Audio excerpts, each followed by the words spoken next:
ಮಮತಾ ದೀದಿ ಇವತ್ತು ಏನೂ ಮಾಡದೇ ಇರೋವಂತಹ ಒಂದು ಪರಿಸ್ಥಿತಿ ಇದೆ ಅಂತ ನಾವೆಲ್ಲ ತಿಳ್ಕೊಂಡಿದ್ರೆ ನಮ್ಮಂಥ ಮೂರ್ಖರು ಯಾರೂ ಇಲ್ಲ. ಮಮತಾ ದೀದಿ ಏನು ಹೇಳ್ತಾರೆ, ABCD ಗಲಾಟೆ ಮಾಡಬೇಡಿ ಅಂತ ಹೇಳ್ತಾರೆ. ಪೊಲೀಸರು ಇವತ್ತು ಶೌಚಾಲಯದಲ್ಲಿ ಮಸೀದಿಗಳಲ್ಲಿ ಮಚ್ಚಿಕೊಂಡು ತಮ್ಮನ್ನ ತಾವು ರಕ್ಷಣೆ ಮಾಡ್ಕೊಳ್ಳೋಂಥ ಸ್ಥಿತಿಯನ್ನು ನಿರ್ಮಾಣ ಮಾಡಿದಂಥ ಮಮತಾ ದೀದಿ ನಿನಗೆ ನಾಚಿಕೆ ಆಗಬೇಕು. ಒಂದು ಹೆಣ್ಣು ಪ್ರತಿನಿಧಿಸ್ತಕ್ಕಂತಹ ರಾಜ್ಯದಲ್ಲಿ ಇವತ್ತು ನಮ್ಮ ಹಿಂದೂ ಸ್ತ್ರೀಯರ ಆರ್ತನಾದವನ್ನು ಕೇಳಲಿಕ್ಕೆ ಯಾರೂ ಇಲ್ಲ. ಇವತ್ತು ಪ್ರಜಾತಂತ್ರ ವ್ಯವಸ್ಥೆಯಲ್ಲಿ ಬಹುಸಂಖ್ಯಾತರಾದಂತಹ 100 ಕೋಟಿಗೂ ಮಿಗಿಲಾದಂಥ ಹಿಂದೂಗಳು ವಾಸಿಸುವಂತಹ ಈ ಭಾರತ ಭೂಮಿಯಲ್ಲಿ ಹಿಂದೂಗಳು ಇವತ್ತು ಗಂಟು ಮುಟ್ಟೆಯನ್ನು ಕಟ್ಕೊಂಡು ಪಲಾಯನ ಮಾಡುವಂಥ ಸ್ಥಿತಿಗೆ ನಾವು ಬಂದಿದ್ದೀವಿ. ಮುರ್ಷಿದಾಬಾದ್ನಲ್ಲಿ ಒಂದು ಮಾತೆ ಬಂದು ಹೇಳ್ತಾರೆ, ಮೇರಾ ಇಚ್ಛಾ ಪೂರಿ ಕರ್ದೋ ಆಪ್ಕ ಪದಿಕೋ ಜೀವದಾನ್ ದೇ ದೂಂಗಾ ಅಂತ ಹೇಳ್ತಾನೆ ಒಬ್ಬ ಶಾಂತಿ ಬಾಂಧವ ಅಂತ. ನಾವು ಸಂವಿಧಾನದ ರಕ್ಷಕರು ಅಂತ ಬಿಂಬಿಸ್ಕೊಳ್ತಾ ಇದ್ರಲ್ಲ ಇಷ್ಟು ದಿನ ಸೆಕ್ಯುಲರ್ ವಾದಿಗಳು, ಇವತ್ತೆಲ್ಲಪ್ಪವಾಗಿದ್ದೀರಾ ನೀವು? ಅಸಾವುದ್ದೀನ್ ಓವೈಸಿಯಿಂದ ಹಿಡಿದು ಅಖಿಲೇಶ್ ಯಾದವ್ನಿಂದ ಹಿಡಿದು ತೇಜಸ್ವಿ ಯಾದವಿಂದ ಹಿಡಿದು ರಾಹುಲ್ ಗಾಂಧಿ ಅವರಿಂದ ಹಿಡಿದು ಎಲ್ಲೋಗಿದ್ದೀರಾ? ಇದು TMCಯ ಒಂದು ಶಾಸಕರು ಸಾಂಸದರಿದ್ದಾರಲ್ಲ, ಇವತ್ತು ಅವರ ಟ್ವೀಟರ್ಗಳನ್ನು ನೋಡಬೇಕು ನೀವು. ಅವ್ರ ಟ್ವೀಟರಲ್ಲಿ ಏನು ಹಾಕ್ಕೊಂಡಿದ್ದಾರೆ ಗೊತ್ತಾ? ಮಧ್ಯಾಹ್ನ ಭಾನುವಾರದೊತ್ತು ನಾನು ಬೆಂಗಾಳಿ ಫಿಶು ಮತ್ತು ಸೊಪ್ಪು ಮತ್ತು ಬಾಸುಮತಿ ರೈಸ್ ಊಟ ಮಾಡ್ತಾ ಇದ್ದೀನಿ. ಯಾಕೆ ಅಂದರೆ ಬಂಗಾಳ ಶಾಂತವಾಗಿದೆ ಅಂತೆ. ನಿನ್ನ ಮನೆ ಏನು ಹಾಕ್ಕೊಂಡು ಇರಲಿಲ್ವಲ್ಲ? TV ವಿಕ್ರಮದ ಸಮಸ್ತ ವೀಕ್ಷಕರಿಗೆ ಆಟೋವಾಲಾ ಕಾರ್ಯಕ್ರಮಕ್ಕೆ ಆತ್ಮೀಯವಾದ ಸ್ವಾಗತ. ನಾನು ನಿಮ್ಮ ಜಯಂತ್ ಪಾಂಡೆ.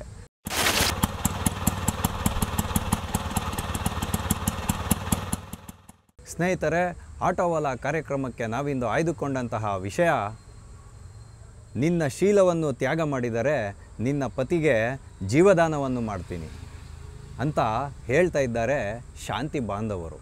ಇದು ಯಾವುದೋ ಮೊಘಲರ ಕಾಲದಲ್ಲಿ ನಡೆದಂಥ ಘಟನೆ ಅಲ್ಲ. ನೇತಾಜಿ ಸುಭಾಷ್ ಚಂದ್ರ ಬೋಸ್, ರವೀಂದ್ರನಾಥ ಟ್ಯಾಕೂರ್, ಇಂಥ ಮಂಗಳ್ ಪಾಂಡೆ, ಇಂಥ ಮಹನೀಯರು ಹುಟ್ಟಿದಂತಹ ಪಶ್ಚಿಮ ಬಂಗಾಳದ ಪುಣ್ಯ ಭೂಮಿಯಲ್ಲಿ ಇವತ್ತು ಇಂಥ ಒಂದು ಆರ್ತನಾದ ಮಾರ್ದನಿಸ್ತಾ ಇರ್ತಕ್ಕಂಥದ್ದು. ಅಂದರೆ ಇವತ್ತು ನಾನು ಈ ವಿಷಯವನ್ನು ಯಾಕೆ ನಿಮ್ಮ ಮುಂದೆ ಮನನೊಂದು ಮಂಡನೆಯನ್ನು ಮಾಡ್ತಾಯಿದ್ದೀನಿ ಅಂತ ಹೇಳಿದ್ರೆ, ಉಮೀದ್ ಬಿಲ್ ಏನಿವತ್ತು ಕಾನೂನಾಗಿ ಮಾರ್ಪಾಟಾಗಿದೆ, ಈ ಕೂಡಲೇ ಜಾರಿಗೆ ಬರಬೇಕು ಅಂತ ಏನು ಕೇಂದ್ರ ಸರ್ಕಾರ ಪಣತೊಟ್ಟು ನಿಂತಿದೆ.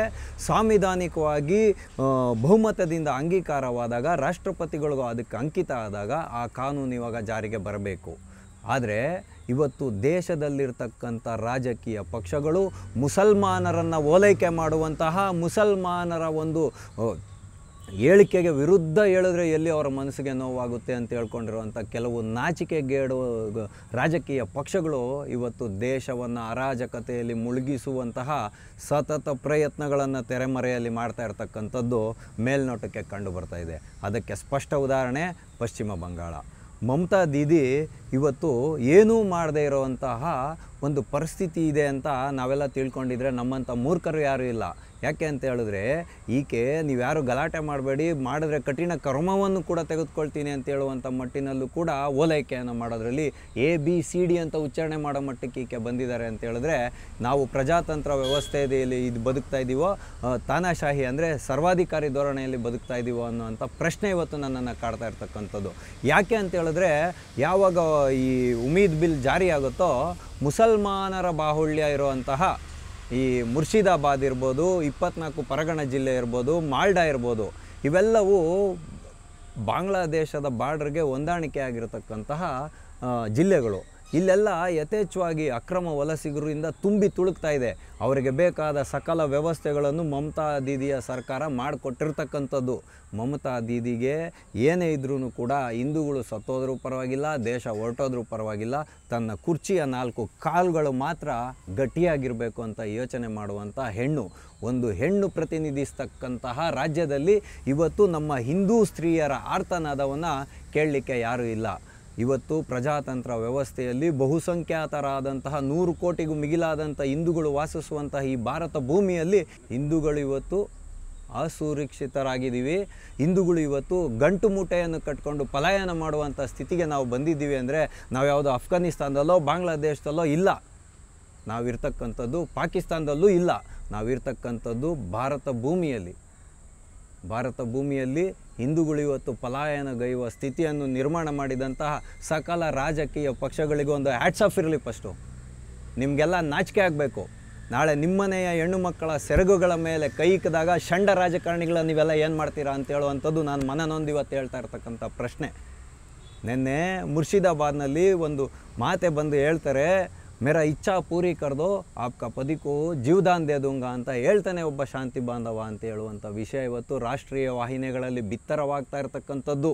ಹಿಂದೂಗಳ ಮನೆಗೆ ನಾಡ ಬಾಂಬ್ಗಳನ್ನು ಎಸೆದು ಏನು ಬೇಕೋ ಎಲ್ಲವನ್ನು ಲೂಟಿ ಮಾಡಿಕೊಂಡು ಬೆಂಕಿ ಹಚ್ಚಿ ದಾಂಧಲೆಯನ್ನು ಮಾಡ್ತೀರಾ ಅಂತ ಹೇಳಿದ್ರೆ ಇದು ಯಾವ ಧರ್ಮದಲ್ಲಿ ಹೇಳಿದ್ದಾರೆ ಅನ್ನೋದಕ್ಕೆ ಉಲ್ಲೇಖವನ್ನು ಕೊಡಬೇಕು.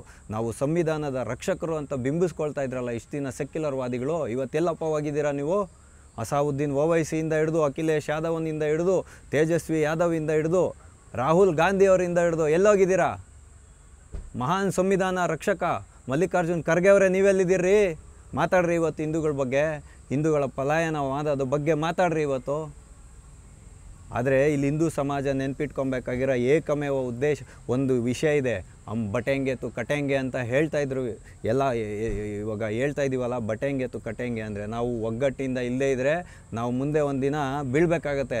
ಅರಬ್ಬಿ ಸಮುದ್ರಕ್ಕೋ ಇಲ್ಲ ಹಿಂದೂ ಮಹಾಸಾಗರಕ್ಕೋ ಬೀಳಬೇಕು ಅನ್ನೋದನ್ನು ನೆನಪಿನಲ್ಲಿ ಇಟ್ಕೊಬೇಕು.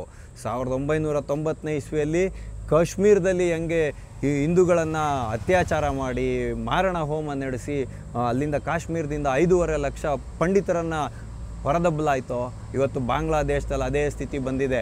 ಇವತ್ತು ನಾವು ಕೇವಲ NRC ಅಂದ್ಕೊಂಡು ಕೂತ್ಕೊಂಡ್ರೆ ಆಗಲ್ಲ. ಜಾರಿಗೆ ಬರಲಿ.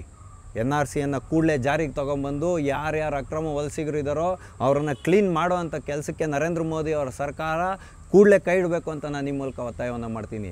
ಯಾಕೆ ಅಂತ ಹೇಳಿದ್ರೆ ಇವರ ಉಪಟಳ ಜಾಸ್ತಿ ಆಗೋಯ್ತು, ಇವ್ರ ಉಪದ್ರವ ಜಾಸ್ತಿ ಆಯಿತು. ಇವತ್ತು ಹಿಂದೂ ಸಮಾಜ ಸಹನಾಶೀಲವಾಗಿದೆ ಅನ್ನೋದನ್ನು ತಿಳ್ಕೊಂಡು ದೌರ್ಬಲ್ಯ ಅಂತ ತಿಳ್ಕೊಂಡು ಅವ್ರ ಮೇಲೆ ಆಕ್ರಮಣ ಮಾಡುವಂಥ ಈ ಪ್ರತೀತಿ ಏನಿದೆಯಲ್ಲ ಇದು ದೇಶದ ಭದ್ರತೆಗೆ ಮಾರಕ. ದೇಶದಲ್ಲಿ ಅರಾಜಕತೆಯನ್ನು ಹುಟ್ಟಾಕ್ತಕ್ಕಂಥದ್ದು ಸಂವಿಧಾನ ಬಾಹಿರ. ನಿಮಗೇನಾದರೂ ಅಷ್ಟು ತಾಕತ್ತಿದ್ರೆ ನ್ಯಾಯಾಲಯಗಳಲ್ಲಿ ಪ್ರಶ್ನೆ ಮಾಡಿ, ಶಾಂತಿಯುತವಾಗಿ ಪ್ರತಿಭಟನೆ ಮಾಡಿ. ಅದನ್ನು ಬಿಟ್ಬಿಟ್ಟು ಯಾವುದೋ ಮೊಘಲರ ಕಾಲದಲ್ಲಿ ಗುರಾಣಿಯಾಗಿ ಹೆಣ್ಣು ಮಕ್ಕಳನ್ನು ಗೋಮಾತೆಯನ್ನು ಮತ್ತು ಸೆರೆಯಾಳುಗಳಾಗಿ ಒತ್ತೆಯಾಳುಗಳಾಗಿ ಇಟ್ಕೊಂಡು ಮಾಡೋಂಥ ಕಾಲಕ್ಕೆ ನೀವು ಹೋಗಬಾರ್ದು. ಯಾರು ಶಾಂತಿ ದೂತರೋ ನಾವು ಮನನೊಂದು ಹೇಳ್ತಾ ಇರ್ತಕ್ಕಂಥದ್ದು, ಹೆಣ್ಣು ಅಂದರೆ ಎಲ್ಲರ ಮನೆ ಹೆಣ್ಮಕ್ಳು ಒಂದೇ. ಇವತ್ತು ಮುರ್ಷಿದಾಬಾದಲ್ಲಿ ಬಂದಂತಹ ಸ್ತ್ರೀಯರಿಗೆ ಬಂದಂತಹ ಒಂದು ಸಂಕಷ್ಟ ನಾಳೆ ಭರತ ಭೂಮಿಯ ಯಾವ ಒಂದು ಹೆಣ್ಮಗುಗೂ ಬರಬಾರ್ದು. ಏನ್ರಿ ಅದು ಮಾತು? ಎಲ್ರಿ ಹೋಗಿದ್ದಾರೆ ರಾಜಕಾರಣಿಗಳು? ಇದು TMCಯ ಒಂದು ಶಾಸಕರು ಸಾಂಸದರಿದ್ದಾರಲ್ಲ ಇವತ್ತು, ಅವರ ಟ್ವೀಟರ್ಗಳನ್ನು ನೋಡಬೇಕು ನೀವು. ಅವ್ರ ಟ್ವೀಟರಲ್ಲಿ ಏನು ಹಾಕ್ಕೊಂಡಿದ್ದಾರೆ ಗೊತ್ತಾ? ಮಧ್ಯಾಹ್ನ ಭಾನುವಾರದ ಹೊತ್ತು ನಾನು ಬೆಂಗಾಳಿ ಫಿಶ್ಶು ಮತ್ತು ಸೊಪ್ಪು ಮತ್ತು ಬಾಸುಮತಿ ರೈಸ್ ಊಟ ಮಾಡ್ತಾಯಿದ್ದೀನಿ. ಯಾಕೆ ಅಂದರೆ ಬಂಗಾಳ ಶಾಂತವಾಗಿದೆ ಅಂತೆ. ನಿನ್ನ ಮನೆಯನ್ನು ಹತ್ಕೊಂಡು ಉರಿಲಿಲ್ವಲ್ಲ? ಇದನ್ನು ಹಾಕಿದಂಥ ಅವಿವೇಕಿ ಸಾಂಸದ ಅಥವಾ ಶಾಸಕಂಗೆ ನಾನು ಹೇಳ್ತಾ ಇರ್ತಕ್ಕಂಥದ್ದು. ಮಮತಾ ದೀದಿ ಏನು ಹೇಳ್ತಾರೆ? ABCD ಗಲಾಟೆ ಮಾಡಬೇಡಿ ಅಂತ ಹೇಳ್ತಾರೆ. ಪೊಲೀಸರು ಇವತ್ತು ಶೌಚಾಲಯದಲ್ಲಿ ಮಸೀದಿಗಳಲ್ಲಿ ಮಚ್ಚಿಕೊಂಡು ತಮ್ಮನ್ನ ತಾವು ರಕ್ಷಣೆ ಮಾಡ್ಕೊಳ್ಳೋ ಅಂಥ ಸ್ಥಿತಿಯನ್ನು ನಿರ್ಮಾಣ ಮಾಡಿದಂಥ ಮಮತಾ ದೀದಿ ನಿನಗೆ ನಾಚಿಕೆ ಆಗಬೇಕು. ಯಾವತ್ತೂ ಹಿಂದೂ ಧರ್ಮ ಶೌರ್ಯವಂತರಾಗೇ ಬದುಕಿದ್ದೀವಿ ನಾವು. ಆದರೆ ಸರ್ಕಾರ ಹೇಳುವಂಥ ಕಾನೂನುಗಳಿಗೆ ಬದ್ಧರಾಗಿ ನಾವು ಇವತ್ತು ಬದುಕ್ತಾ ಇರೋದು. ಇವತ್ತು ಮುರ್ಷಿದಾಬಾದಲ್ಲಿ ಕೇವಲ 60-70% ಮುಸಲ್ಮಾನರಿದ್ದಾರೆ ಅನ್ನೋವಂಥ ಏಕಮೇವ ಕಾರಣ ಇಟ್ಕೊಂಡು ಅಲ್ಲಿ ಅಲ್ಪಸಂಖ್ಯಾತ ಹಿಂದೂಗಳ ಮೇಲೆ ಇವತ್ತು ನೀವು ದೌರ್ಜನ್ಯವನ್ನು ಮಾಡಿದ್ದೀರಾ ಅಂತ ಹೇಳೋದಾದರೆ ನಿಮ್ಮನ್ನು ಭಾರತ ಮಾತೆಯ ಸಂಜಾತರು ಅಂತ ಹೆಂಗೆ ಹೇಳೋದು? ನಿಮ್ಗೇನಾದರೂ ನಾಚಿಕೆ ಮಾನ ಮರ್ಯಾದೆ ಇದೆಯಾ ಯಾವನ್ಗಾದ್ರೂ? ಅಶಕ್ತರ ಮೇಲೆ ಶಸ್ತ್ರ ಉಪಯೋಗ ಮಾಡಬಾರ್ದು. ಇದನ್ನೇನ ಧರ್ಮ ಹೇಳ್ಕೊಡ್ತಕ್ಕಂಥದ್ದು? ಕೇವಲ ಭಗವಂತನ ಪ್ರಾರ್ಥನೆ ಮಾಡಿದ್ರೆ ಸಾಲದು, ಆದರೆ ಸಮಾಜದಲ್ಲಿ ಶಾಂತಿಯನ್ನು ನೆಲೆಸಲಿಕ್ಕೆ ಬಿಡಬೇಕು. ನಿಮಗೇನಾದರೂ ತಾಕತ್ತು ಅನ್ನೋದಿದ್ದರೆ ಕಾನೂನಾತ್ಮಕವಾಗಿ ಹೋರಾಟ ಮಾಡಿ, ಇಲ್ಲ ನಿಮ್ಮ ತಾಳಕ್ಕೆ ತಕ್ಕಂತೆ ಕುಣಿಯುವಂಥ ಸರ್ಕಾರಗಳನ್ನ ಆಯ್ಕೆ ಮಾಡಿ, ಆವಾಗ ನೀವು ಈ ಬಿಲ್ಲನ್ನು ಬದಲಾಯಿಸ್ಕೊಳ್ಳಿ. ಅದು ಬಿಟ್ಟು ಸುಮ್ಮನೆ ಅವ್ರ ಪಾಡ್ಗೆ ಅವರು ಜೀವನವನ್ನು ಮಾಡ್ಕೊಂಡಿರುವಂಥ ಹಿಂದೂಗಳ ಮೇಲೆ ಈ ರೀತಿ ದಬ್ಬಾಳಿಕೆ ನಡೆಸ್ತಕ್ಕಂಥದ್ದು ಅಕ್ಷಮ್ಯ ಅಪರಾಧ. ಯಾಕೆ ಅಂತ ಹೇಳಿದ್ರೆ ಹಿಂದೂ ಸಮಾಜಕ್ಕೂ ಒಂದು ಸಹನೆ ಅನ್ನೋದಿದೆ. ಆ ಸಹನೆಯ ಕಟ್ಟೆ ಹೊಡಿತೋ ಅವತ್ತು ದೇಶ ಅರಾಜಕತೆಗೆ ಕಡೆಗೆ ಹೋಗುತ್ತೆ. ಅದಕ್ಕೋಸ್ಕರ ಸಹಿಸ್ಕೊಂಡು ಸುಮ್ಮನೆ ಇರ್ತಾರೆ. ಯಾರು ಕೈಲಾಗ್ದವ್ರು ಯಾರೂ ಇಲ್ಲ ಅನ್ನೋದನ್ನು ಈ ಶಾಂತಿ ಬಾಂಧವ ಸಮಾಜ ನೆನ್ಪಿಟ್ಕೊಳ್ಬೇಕು. ಇವತ್ತು ಹೈಕೋರ್ಟ್ ಚೀಮಾರಿ ಹಾಕಿದೆ. ಹಾಗಾಗಿ ಇಲ್ಲಿ ಕಾನೂನು ಸುವ್ಯವಸ್ಥೆಯನ್ನು ಕಾಪಾಡಬೇಕಾಗಿರೋದ್ರಲ್ಲಿ ಮಮತಾ ದೀದಿಯ ಸರ್ಕಾರ ಇವತ್ತು ವಿಫಲ ಆಗಿರ್ತಕ್ಕಂಥದ್ದು. ಅಲ್ಲಿ ಸಂಕಷ್ಟಕ್ಕೆ ಈಡಾಗಿರುವಂಥ ಹಿಂದೂಗಳು ಮಾಲ್ಡಾದಲ್ಲಿ ಹೋಗಿ ತಮ್ಮ ಜಿಲ್ಲೆಯನ್ನು ತೊರೆದು ಪಕ್ಕದ ಜಿಲ್ಲೆಗೆ ಹೋಗಿ ಅಲ್ಲಿ ಯಾವುದೋ ಒಂದು ಸರ್ಕಾರಿ ಶಾಲೆಯಲ್ಲಿ ನಿರಾಶ್ರಿತ ಶಿಬಿರದಲ್ಲಿರುವಂಥ ಸಮಸ್ಯೆಯನ್ನು ಹುಟ್ಟಾಕಿರುವಂಥದ್ದು. ಯಾರ ಆಕಾಶ ತಲೆ ಮೇಲೆ ಬಿದ್ದೋಯ್ತು? ಅರೆ ವಕಾಫ್ ಆಸ್ತಿ ನಿಮ್ಮದು, ಯಾರು ಇಲ್ಲ ಅಂತ ಹೇಳ್ತಾ ಇಲ್ಲ. ಇದ್ರೆ ಕಾಗದ ತೋರಿಸ್ಬೇಕ್ರಿ. ಕಾಗದ ತೋರಿಸ್ತಾ ಇದ್ರೆ ಒಂದು DL ಇಲ್ಲದೆ ಇದ್ರೇ ಡ್ರೈವ್ ಮಾಡೋದಕ್ಕೆ ಬಿಡೋದಿಲ್ಲ. ಎಲ್ರಿ ಇದೆ ಹಿಂದೂ ಸಮಾಜ ನಿದ್ದೆ ಮಾಡಿಕೊಂಡು ಇವತ್ತು ಕಾಶ್ಮೀರ ಆಯಿತು, ಬಂಗಾಳ ಆಯಿತು, ಇವಾಗ ಅಸ್ಸಾಂ ಆಗೋಗಿದೆ, ಆವಾಗಲೇ ಕೇರಳ ಆಯಿತು, ತಮಿಳ್ನಾಡು. ತಮಿಳ್ನಾಡಿನ ಸ್ಟ್ಯಾಲಿನ್ ಅವರು ದ್ರಾವಿಡ ಮುನ್ನೇತ್ರ ಕಳಗಂ ಹಿಂದೂ ಧರ್ಮದ ಏನು ಎರಾಡಿಕೇಟ್ ಮಾಡ್ತೀರಲ್ಲ ನೀವು. ಇವತ್ತು ನಿಮ್ಮ ಬಾಯಲ್ಲಿ ನರಗಳು ಸತ್ತೋಗಿದೆಯಾ, ಗಂಟ್ಲು ಬತ್ತೋಗಿದೆಯಾ? ನಂಗೆ ತುಂಬ ನಗು ಬರೋದು ಅಂದರೆ ಜಮೀರ್ ಅಹ್ಮದ್ ಖಾನ್ ಅವ್ರು ರೀ. ಅವ್ರು ಇರೋದೇ ಇಷ್ಟುದ್ದ, ಎಲ್ಲದಕ್ಕೂ ಎಗರಿ ಬರ್ತಾರೆ ಅವರು. ನಿನ್ನೆ ಒಂದು ಸ್ಟೇಟ್ಮೆಂಟ್ ಮಾಡಿಬಿಟ್ಟಿದ್ದಾರೆ ಅವರು. ಇವರೆಲ್ಲ ಏನು ತಿಳ್ಕೊಂಡಿದ್ದಾರೆ? ಸಂವಿಧಾನಿಕವಾಗಿ ಅಂಗೀಕಾರವಾಗಿರುವಂಥದ್ದು ರಾಜ್ಯ ಸರ್ಕಾರದ ಕೈಯಲ್ಲಿ ಅಧಿಕಾರ ಇದೆ, ಯಾರು ಹೇಳ್ತಾ ಇಲ್ಲ. ರಾಜ್ಯ ಸರ್ಕಾರಗಳನ್ನ ಯಾರು ಕಡೆಗಣಿಸ್ತಾನೂ ಇಲ್ಲ. ಸಂವಿಧಾನಿಕವಾಗಿ ಅಂಗೀಕಾರವಾಗಿರುವಂಥ ಯಾವುದೇ ಒಂದು ಕಾನೂನನ್ನು ಜಾರಿಗೆ ತರಬೇಕಾಗಿರ್ತಕ್ಕಂಥದ್ದು ರಾಜ್ಯ ಸರ್ಕಾರಗಳ ಕರ್ತವ್ಯ ಆಗಿರುತ್ತೆ. ಜಮೀರ್ ಅಹ್ಮದ್ ಖಾನ್ ಹೇಳ್ತಾರೆ, ಕರ್ನಾಟಕ ಮೇ ಇಸ್ ಬಿಲ್ಕು ಲಾಗು ನೈ ಹೋನೆ ದೇಂಗೆ. ಜಮೀರಣ್ಣ, ನೀನು ಸುಮ್ಮನೆ ಆರಾಮಾಗಿ ಬಿಸ್ನೆಸ್ ಮಾಡ್ತಾಯಿದ್ಯಾ, ನ್ಯಾಷನಲ್ ಟ್ರಾವೆಲ್ಸ್ ಇಟ್ಕೊಂಡು ಆರಾಮಾಗಿ ದುಡ್ಡು ಮಾಡೋಣ, ಬಂದ್ಬಿಟ್ಟು ಇಲ್ಲಿ ಜನಗಳ್ಗೆ ಯಾಕೆ ಪ್ರಚೋದನೆ ಕೊಡ್ತೀಯ? ನೀನು ಮಾಡಬೇಡಣ ಈ ಥರ. ನೀನು ವಕಫ್ ಬಿಲ್ಲು ಇವತ್ತು ಏನು ನೀವು ವಕಫ್ ಅಂತ ಹೇಳ್ತಾ ಇದ್ದೀರಾ? ಯಾರು ನಿಮ್ಮ ಜಮೀನು ಆಸ್ತಿಗಳನ್ನ ಕಬಳಿಸೋದಕ್ಕೆ ಮಾಡ್ತಾಯಿಲ್ಲ. ಬಡ ಮುಸಲ್ಮಾನರಿಗೆ ಒಳ್ಳೆಯದಾಗಲಿ ಅಂತ ಹೇಳಿನೇ ಮಾಡ್ತಾ ಇರ್ತಕ್ಕಂಥದ್ದು. ಅದನ್ನು ಜನರ ಹಾದಿ ತಪ್ಪಿಸುವಂತಹ, ಜನರನ್ನು ಪ್ರಚೋದಿಸುವಂತಹ ಹೇಳಿಕೆ ಕೊಟ್ಟು ನಿನ್ನ ಸ್ಥಾನಕ್ಕೆ ಧಕ್ಕೆ ತಂದ್ಕೊಂಬೇಡೋಣ, ನಿನ್ನ ಗೌರವಕ್ಕೆ ಅಗೌರವ ತಂದ್ಕೊಬೇಡೋಣ. ಜಮೀರಣ್ಣ, ತಿಳ್ಕೊಳ್ಳೋಣ. ನೀನು ಹೇಳಿದ ಕ್ಷಣ ಈ ಬಿಲ್ಲೇ ನಿಂತೋಗಲ್ಲಣ್ಣ, ಜಾರಿಗೆ ಬಂದೇ ಬರುತ್ತೆ. ಯಾರ್ಯಾರು ಅಕ್ರಮವನ್ನು ಎಸಗಿದಾರೋ, ಯಾರು ವಕಫ್ ಭೂಮಿಯನ್ನು ಕಬಳಿಸಿದಾರೋ, ಯಾರು ಸರ್ಕಾರಿ ಭೂಮಿಗಳನ್ನು ಕಬಳಿಸಿದಾರೋ ಅವ್ರಿಗೆಲ್ರಿಗೂ ಶಿಕ್ಷೆ ಆಗೋವಂಥ ಕಾಲನೂ ಬಂದೇ ಬರುತ್ತೆ. ನೀವಿವತ್ತು ಕೂತ್ಕೊಂಡು ಏನೋ ಒಂದು ಆರಿಕೆ ಉತ್ತರ ಕೊಟ್ಟು ಆರಿಕೆಯಾದಂಥ ಹೇಳಿಕೆ ಕೊಟ್ಟಿದ್ದ ಕ್ಷಣ ಹಿಂದೂ ಸಮಾಜ ಏನು ಕ್ಷಾತ್ರತೆಯನ್ನು ಕಳ್ಕೊಂಡು ನಿರ್ವೀರ್ಯರಾಗಿ ಬದುಕೋದಿಲ್ಲ. ನಮ್ಮ ತಾಳ್ಮೆಯ ಕಟ್ಟೆ ಒಡೆದಾಗ ಸರಿಯಾದ ಉತ್ತರವನ್ನು ಹಿಂದೂ ಸಮಾಜ ಕೊಟ್ಟಿದೆ. ಅದಕ್ಕೋಸ್ಕರನೇ 2014ನೇ ಇಸ್ವಿದು ಲೋಕಸಭೆ ಚುನಾವಣೆದು ಫಲಿತಾಂಶ ನೋಡೋಣ, 303 ಸೀಟ್ ಕೊಟ್ಟಿದ್ವಿ.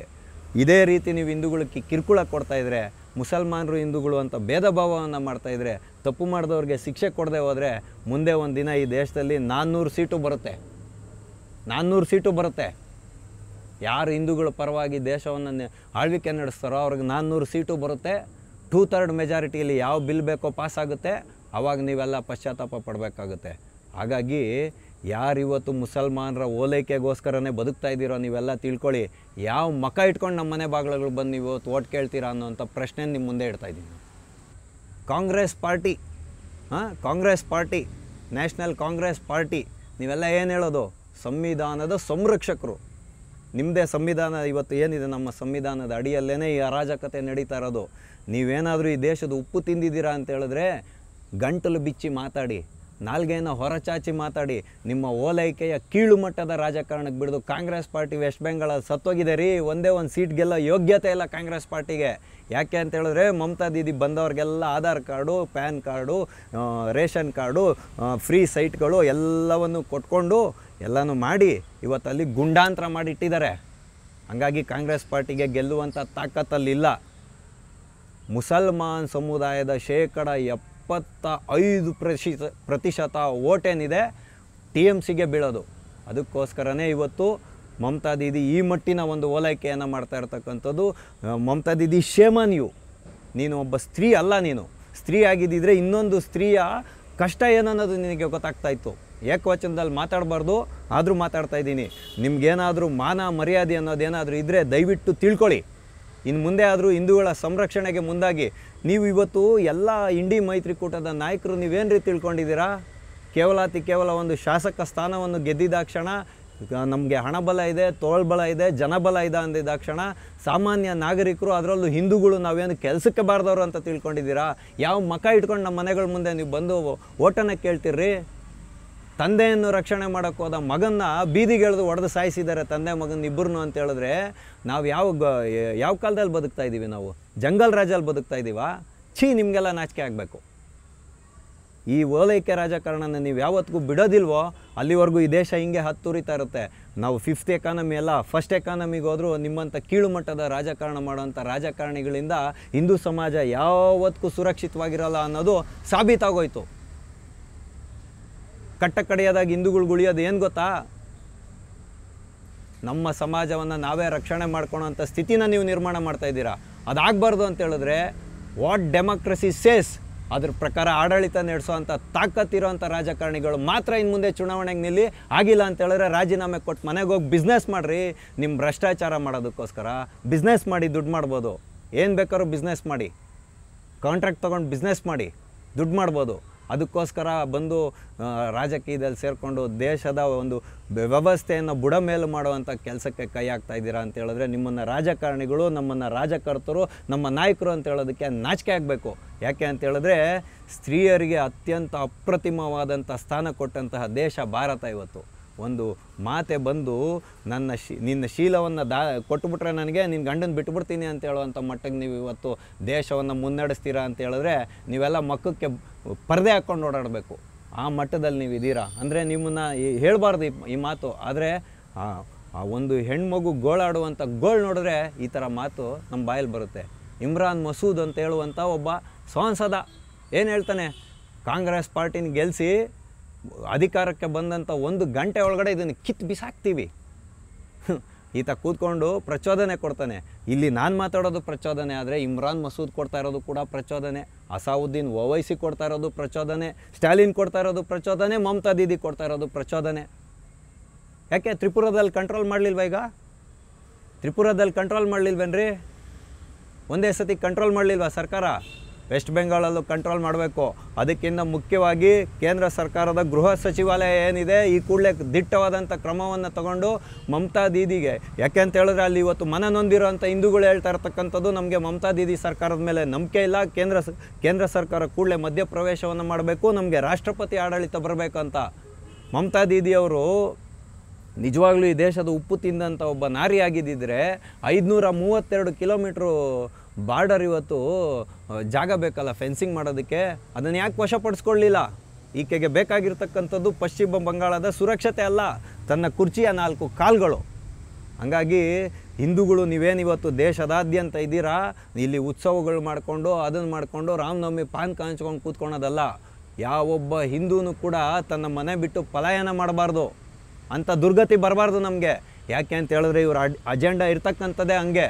2047ನೇ ಇಸ್ವಿಗೆ ಭಾರತವನ್ನು ಅವರು ಏನು ಮಾಡೋಕ್ಕೆ ಕೊಟ್ಟಿದ್ದಾರೆ, ದಾರುಲ್ ಇಸ್ಲಾಂನ ದಾರುಲ್ ಅರಬ್ ಮಾಡಬೇಕು ಅಂತ. ಅಂದರೆ ಇಸ್ಲಾಮಿನ ಪಥದ ಕಡೆಗೆ ಇರುವ ಭಾರತವನ್ನು ಇಸ್ಲಾಮಿಕ್ ದೇಶ ಮಾಡಬೇಕು ಅನ್ನೋ ಟಾರ್ಗೆಟ್ ಅವ್ರು ಇಟ್ಕೊಂಡಿರೋವಾಗ ನೀವು ಜಾತಿ, ಮತ, ಪಂಥ, ಸಂಪ್ರದಾಯ, ಉತ್ಸವ, ಜಾತ್ರೆ, ಕರ್ಗ ಅಂದ್ಕೊಂಡು ಓಡಾಡ್ಕೊಂಡಿದ್ದೀರಾ. ಮತ್ತು ದುಡಿಮೆ, ಎಲ್ಲದಕ್ಕಿಂತ ದುಡಿಮೆ. ನಿಮಗೆ ಹಿಂದೂಗಳಿಗೇನಾದರೂ ನೋವಾದರೆ 1 ನಿಮಿಷ ಬಂದು ರಸ್ತೆಯಲ್ಲಾಗಲಿ ಅಥವಾ ಆ ದಿನಪತ್ರಿಕೆಯಲ್ಲಿ ಏನಾಗಿದೆ ಅಂತ ತಿಳ್ಕೊಳ್ಳೋ ಅಂಥದ್ದು ವ್ಯವಧಾನತೆ ಇಲ್ಲ. ರೀಲ್ಸ್ಗಳು ಮಾಡಿಕೊಂಡು ಕೆಲಸಕ್ಕೆ ಬರೆದಿರೋಂಥ ವಿಚಾರಗಳನ್ನ ನೋಡಿಕೊಂಡು ಇವತ್ತು ಹಿಂದೂ ಸಮಾಜ ದುರ್ಗತಿ, ಅವನತಿ ಕಡೆಗೆ, ಅಧಪತನದ ಕಡೆಗೆ ಹೋಗ್ತಾ ಇದೆ. ಯಾರು ಈ ವಿಡಿಯೋ ನೋಡ್ತಾ ಇದ್ದೀರೋ ಪ್ರತಿಯೊಬ್ಬ ಹಿಂದೂಗಳು ಜಾಗೃತರಾಗಿರಿ. ನಮ್ಮ ಕೈಯಲ್ಲಿರ್ತಕ್ಕಂಥ ಕಟ್ಟಕಡೆಯ ಅಸ್ತ್ರ ಅಂತ ಹೇಳಿದ್ರೆ ಮತದಾನ. ಯಾರು ಹಿಂದೂ ಧರ್ಮದ ವ್ಯತಿರಿಕ್ತವಾಗಿ ಕೆಲಸ ಮಾಡುವಂಥ ಯಾವುದೇ ಪಕ್ಷಗಳಿಗೆ ನಾವು ಮತದಾನವನ್ನು ಮಾಡಿದಾಗ ಇಂಥ ಪರಿಣಾಮಗಳಾಗ್ತವೆ. ಆದರೆ ಇವತ್ತು ಇವರು ವಾಪಸ್ ಹೋಗಬೇಕು ಅಂದರೂ ಕೂಡ ಇವತ್ತು ಮುರ್ಷಿದಾಬಾದ್ನ ಹಿಂದೂಗಳು ಹೋಗ್ಲಿಕ್ಕೆ ಸಾಧ್ಯ ಇಲ್ಲ. ಹೆಂಗೆ ಹೋಗ್ತಾರೆ? ಯಾವ ಧೈರ್ಯದ ಮೇಲೆ ಹೋಗ್ತಾರೆ?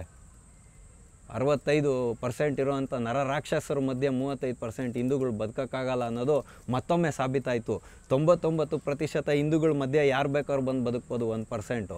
ಆದರೆ 65% 70% ಇರುವಂತಹ ಶಾಂತಿ ಬಾಂಧವರ ಮಧ್ಯೆ ಶಾಂತಿಯಿಂದ ಒಂದು ಹಿಂದೂ ಕುಟುಂಬ ಬದುಕೋಕ್ಕಾಗಲ್ಲ ಅನ್ನೋದು ಸಾಬೀತಾಯಿತು. ಜಗತ್ತಿನ ಮುಂದೆ ಜಾಗೀರಾಯಿತು. ಇದು ಯಾವುದೋ ಕಾಲದ ಮೊಘಲರದಲ್ಲ ನಾನು ಹೇಳ್ತಾ ಇರೋದು, ನಿನ್ನೆ ಮೊನ್ನೆಯಿಂದ ನಡೀತಾ ಇರೋವಂಥ ಗಲಾಟೆದು. ಹಾಗಾಗಿ ಶಾಂತಿ ಬಾಂಧವರೇ, ಕೇವಲ ಪ್ರಾರ್ಥನೆಯನ್ನು ಮಾಡಿದ್ರೆ ಆಗಲ್ಲ. ಎಲ್ಲರನ್ನೂ ಬಾಳಲಿಕ್ಕೆ ಬಿಡಬೇಕು. ಬಾಳಲಿಕ್ಕೆ ಬಿಟ್ಟು ತೋರಿಸಿ, ಆವಾಗ ನಾವು ನಿಮ್ಮನ್ನು ಗೌರವಿಸುವುದನ್ನು ಕಲಿತೀವಿ ಅನ್ನೋ ವಿಚಾರವನ್ನು ಶಾಂತಿ ಬಾಂಧವರ ಮುಂದೆ ಇಡೋದ್ರ ಮುಖಾಂತರನೇ ಇಂದಿನ ಆಟೋವಾಲ ಕಾರ್ಯಕ್ರಮವನ್ನು ನಾವಿಂದು ಮುಗಿಸ್ತಾ ಇದ್ದೇವೆ. ಮುಂದೆ ಇಂತಹದ್ದೇ ಒಂದು ಕುತೂಹಲಕಾರಿಯಾದ ವಿಷಯದೊಂದಿಗೆ ನಾವೆಲ್ಲರೂ ಮತ್ತೆ ಭೇಟಿಯಾಗೋಣ. ಅಲ್ಲಿವರೆಗೂ TV ವಿಕ್ರಮವನ್ನು ಸಬ್ಸ್ಕ್ರೈಬ್ ಮಾಡುವುದರ ಮುಖಾಂತರ, ನಿಮ್ಮ ಸದ್ವಿಚಾರಗಳನ್ನು ಕಾಮೆಂಟ್ ಮಾಡುವುದರ ಮುಖಾಂತರ ಹಾಗೂ ಶೇರ್ ಮಾಡುವುದರ ಮುಖಾಂತರ ನಮ್ಮನ್ನು ಪ್ರೋತ್ಸಾಹಿಸಿ. TV ವಿಕ್ರಮ, ದೇಶ ನಿಮ್ಮ ಕೈಯಲ್ಲಿ. ಈ ಕಾರ್ಯಕ್ರಮ ನಿಮಗೆ ಇಷ್ಟ ಆಗಿದ್ದಲ್ಲಿ ಲೈಕ್, ಶೇರ್ ಹಾಗೂ ಕಮೆಂಟ್ ಮಾಡಿ. TV ವಿಕ್ರಮದ ಕಾರ್ಯಕ್ರಮಗಳನ್ನು ನಿರಂತರವಾಗಿ ವೀಕ್ಷಿಸಲು ಸಬ್ಸ್ಕ್ರೈಬ್ ಮಾಡಿ, ಬೆಲ್ ಐಕನ್ ಒತ್ತಿ.